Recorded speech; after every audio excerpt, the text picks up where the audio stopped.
Bonjour et bienvenue ici Lady Sonia, bienvenue au LSM Talk. Aujourd'hui je réponds à Aya de Dakar qui me dit qu'elle est avec un homme mais la famille ne l'accepte pas. La famille ne l'apprécie pas et elle ne sait pas quoi faire. Il y a deux scénarios. Il y a d'abord le scénario où tu donnes plus de poids à ta famille, tu choisis d'écouter ta famille et tu les laisses diriger ta vie. Ou il y a le scénario où tu estimes que la famille sert de canevas et que Dieu t'a donné les parents comme étant des guides et que tu tiens à voir leur bénédiction. Moi, je te donnerai un troisième scénario, celui de savoir pourquoi est-ce qu'on ne l'aime pas. Pourquoi? Est-ce qu'il y a des raisons fondées? Est-ce que cet homme-là n'inspire vraiment pas confiance, qu'il a un sale passé, qu'il a un mauvais comportement par rapport à toi? Est-ce que tu es le genre de fille qui court chez ta mère pour tout raconter de ton intimité avec l'autre et quand ça marche, tu oublies que tu as sali cette personne, à ce moment-là, c'est normal qu'on ne l'aime pas? Ou est-ce que la mère te dira non, lui je ne l'aime pas parce qu'il est de telle tribu ou il est fauché?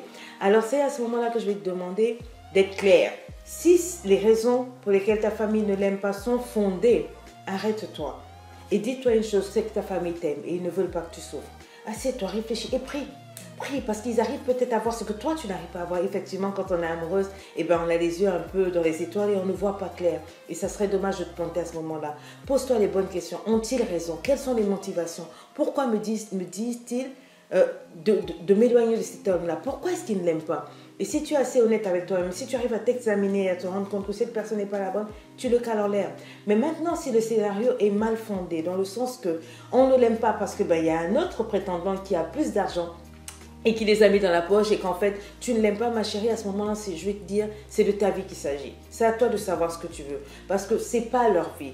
C'est pas eux qui vont se marier. Je préfère me marier par amour avec une personne que l'on n'aime pas et que moi j'aime et avec qui je serai heureuse que de me marier avec une personne que eux ils aiment, que je n'aime pas et vivre malheureuse. C'est à toi de voir quelle est l'équation que tu veux. C'est pour ça que je dis que tout doit se faire dans le dialogue, dans la communication. Trouve un sage, trouve quelqu'un, une personne extérieure qui a une parole forte auprès des parents pour se rapprocher et essayer de creuser, de percer l'abcès, chercher à savoir qu'est-ce qui se passe. Si c'est un problème ethnique, je dis que non, on a dépassé ce problème-là. Nous devons arriver au niveau où nous sommes tous africains, nous sommes tous êtres humains, on doit s'entre-accepter, d'accord? Mais si le problème, il se trouve ailleurs et qu'il est vraiment fondé, tu devrais t'asseoir et réfléchir parce que je pense qu'en fait, quand ton père, ta mère, tes oncles, etc., on voudrait que tu sois heureuse.